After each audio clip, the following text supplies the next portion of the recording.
Isang dekadang sarap ang kwento ni Estings Belechon.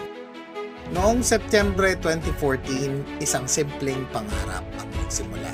Sa culinary capital of the Philippines, dito sa Angeles, nabuo ang tahanan ni Estings Belechon. Isang bagong negosyo na nag-aalok ng isang bagong twist sa isang pamilyar na pagkain, ang traditional na lechon. Ang ideya ni Belechon ay simple ngunit makabago at nagbibigay ng isang masarap at convenient na alternatibo sa ating traditional na lechon houses. Sa dedikasyon at pagsisikap ng may-ari na si Rolly Antonio, unti-unting nakilala si Estings Belechon ng mga tao dahil sa masarap nilang lechon. Sa paglipas ng mga taon, si Estings Belechon ay nag-expand at sa kasalukuyan ay mayroon silang 55 branches sa iba't ibang bahagi ng Pilipinas.